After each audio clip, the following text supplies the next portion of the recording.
ऋषि बोले, सूची आप व्यास जी की कृपा से सब कुछ जानते हैं, कोई भी बात आपसे अज्ञात नहीं है, इसीलिए हम लोग आपसे पूछते हैं। आपने पूर्व में कहा था कि लोक में सभी जगह शिवलिंग की पूजा होती है, क्या वह लिंग होने के कारण ही पूजित है अथवा अन्य कोई कारण है? श्री वल्लभ पार्वती लोक में बाण लिंग रूपा कही जाती है, हे सूची इसका क्या कारण है? इस विषय में आपने जैसा सुना है वैसा कहिए। सूची बोले, हे ब्राह्मण और ऋषि सत्तम, मैंने व्यास जी से जो कल्प भेद की कथा सुनी है उसी का आज वर्णन कर रहा हूँ, आप लोग सुने। पूर्व काल में दारूबन में ब्राह्मणों के साथ जो घटना घटी उसे आप लोग सुने। जैसे मैंने सुना है वैसा ही कहता हूँ। हे ऋषि सत्तमो, जो दारू नामक श्रेष्ठ वन है वहाँ नित्य शिवजी के ध्यान में तत्पर शिव भक्त ब्राह्मण रहा करता था। हे मुनीश्वरों, वे तीनों कालों में सदा शिव जी की पूजा करते थे और नाना प्रकार के स्त्रोतों से उनकी स्तुति किया करते थे। शिव ध्यान में मग्न रहने वाले वे श्रेष्ठ शिव भक्त ब्राह्मण किसी समय संविदा लेने के लिए वन में गए हुए थे। इसी बीच उन लोगों की परीक्षा लेने हेतु साक्षात नीलोहित भगवान शंकर विकट रूप धारण कर वहां आए। वे दिगंबर भस्म रूप भूषण से विभूषित तथा महातेजस्वी भगवान शंकर हाथ में तेजोमय लिंग को धारण कर विचित्र लिया करने लगे। मन में उन वनवासियों का कल्याण करने के लिए भक्तों से प्रेम करने वाले वे शिव स्वयं प्रेम पूर्वक उस वन में गए। उन्हें देखकर ऋषि पत्नियां अत्यंत भयभीत हो गईं और अन्य स्त्रियां विरह तथा आश्चर्यचकित होकर वहीं चली आईं। कुछ स्त्रियां आपस में आलिंगन करने के कारण अत्यंत मोहभ्रल हो गईं। इसी समय सभी ऋषि वन में संविदा लेकर आ गए। वे इस आचरण को देखकर उसे समझ नहीं सके और दुखित तथा क्रोध से व्याकुल हो गए। तब शिव की माया से मोहित हुए समस्त ऋषिगण दुखित हो आपस में कहने लगे, यह कौन है, यह कौन है? जब उन दिगंबर अवधूत ने कुछ भी नहीं कहा तब उन महर्षियों ने भयंकर पुरुष का रूप धारण किए हुए उन शिव जी से कहा, हे अवधूत, तुम वेद मार्ग का लोप करने वाले यह विरुद्ध आचरण कर रहे हो, अतः तुम्हारा यह विग्रह रूप लिंग शीघ्र ही पृथ्वी पर गिर जाए। हे महर्षियों, उनके ऐसा कहने पर अद्भुत रूप वाले उन अवधूत वेशधारी शिव का लिंग शीघ्र ही पृथ्वी पर गिर पड़ा। अग्नितुल्य उन मनोहर लिंग ने सामने स्थित सभी वस्तुओं को जला डाला और इतना ही नहीं, वह फैलकर जहाँ जहाँ जाता सब कुछ भस्म कर देता। वह पाताल में, स्वर्ग में जैसे वैसे ही गया, वह पृथ्वी सर्वत्र गया, कहीं भी स्थिर न रहा। सारे लोग व्याकुल हो उठे और वे ऋषिगण अत्यंत दुखित हो गए। देवता ऋषियों में किसी को भी अपना कल्याण दिखाई नहीं पड़ा। जिन देवता ऋषियों ने शिवजी को नहीं पहचाना वे सब दुखित हो आपस में मिलकर ब्रह्मा जी की शरण में गए। हे ब्राह्मणों, वहाँ जाकर उन सभी ने ब्रह्मा को प्रणाम तथा स्तुति कर सृष्टिकर्ता ब्रह्मा से सारा वृत्तांत निवेदन किया। तब ब्रह्मा जी उनका वचन सुनकर उन श्रेष्ठ ऋषियों को शिव की माया से मोहित जानकर सदाशिव को नमस्कार कहने लगे। ब्रह्मा जी बोले, हे ब्राह्मणों, आप लोग ज्ञानी होकर भी निंदित कर्म कर रहे हैं, तो यदि अज्ञानी लोग ऐसा करें तो फिर क्या कहा जाए? इस प्रकार सदाशिव से विरोध करके भला कौन कल्याण की कामना कर सकता है? यदि कोई मध्याह्न काल में आए हुए अतिथि का सत्कार नहीं करता तो वह अतिथि उसका सारा पुण्य लेकर और अपना सारा पाप देकर उसको चला जाता है। फिर शिवजी के विषय में तो क्या ही कहना। अतः जब तक यह शैवलिंग स्थिर नहीं होता तब तक तीनों लोकों में कहीं भी लोगों का कल्याण नहीं हो सकता। मैं सत्य कहता हूँ। हे ऋषियों, अब आप लोग मन में विचार करें और ऐसा उपाय करें जैसे शिवलिंग की स्थिरता हो जाए।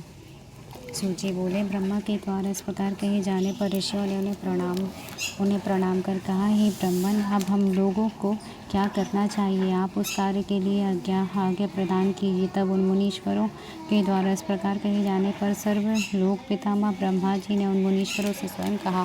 ब्रह्मा जी बोले, हे देवताओं, आप लोग देवी पार्वती की आराधना करके उन शिवा से प्रार्थना कीजिए। यदि वे योनि पिष्ठात्मक रूप धारण कर लें तो वह शिवलिंग स्थिर हो जाएगा। हे ऋषि सत्तमो, अब मैं उस उपाय को आप लोगों से बताता हूँ, आप लोग सुनिए और प्रेम पूर्वक उस विधि को संपादन कीजिए। मैं अवश्य प्रसन्न होंगी, वे अवश्य प्रसन्न होंगी। अष्टदल वाला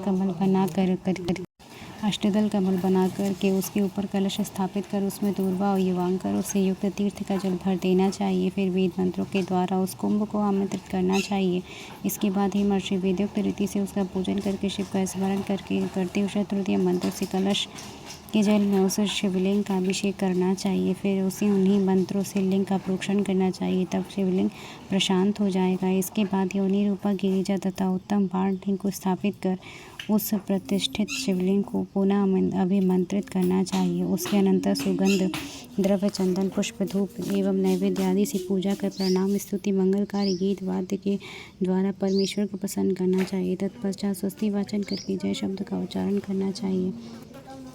और प्रार्थना करना चाहिए कि हे देवी, हे संसार को प्रसन्न करने वाले, जय शब्द का उच्चारण करना चाहिए, प्रार्थना करना चाहिए कि हे देवी, संसार को प्रसन्न करने वाले, आप प्रसन्न होइए। आप ही संसार के कर्ता, पालन करने वाले, संहार करने वाले, पूर्णतः विनाश रहित है। आप इस जगत की आदि का, जगत के कारण, जगत के आत्मस्वरूप ही है। हे महेश्वर, आप शांत हो जाइए और संपूर्ण जगत का पालन करें।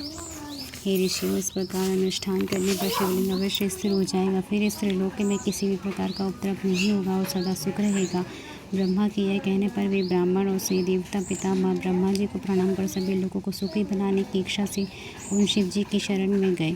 उन लोगों ने परम भक्ति से सदाशिव की पूजा एवं प्रार्थना की। तब प्रसन्न होकर महेश्वर ने उससे कहा, महेश्वर बोले, हे देवताओं, हे ऋषियों, आप लोग आदरपूर्वक मेरी बात सुनिए। यदि यह शिवलिंग योनि पिष्ठात्मिका समस्त ब्रह्मांड का प्रसव करने वाली भगवती महाशक्ति द्वारा धारण किया जाए तो सभी लोगों को सुख प्राप्त होगा।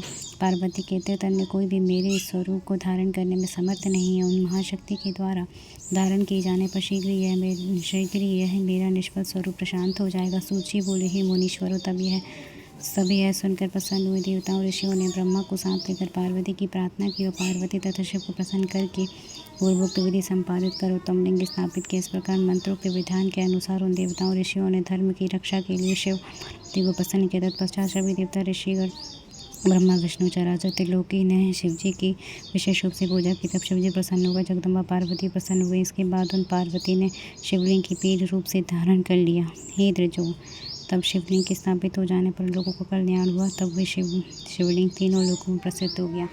पार्वती जी तथा शिव का यह विग्रह हाटकेश्वर इस नाम से प्रसिद्ध हुआ। उसके पूजन से सभी लोगों का सब प्रकार का सुख प्राप्त होता है। इस लोक में अनेक प्रकार का सुख देने वाली संपूर्ण समृद्धि अधिकाधिक प्राप्त होती है और परलोक में उत्तम मुक्ति प्राप्त होती है। इसमें कोई विचार नहीं करना चाहिए। जय जय श्री शिव महापुराणे, जय जय श्री शिव महापुराणे। हर हर महादेव, हर हर महादेव, हर हर महादेव।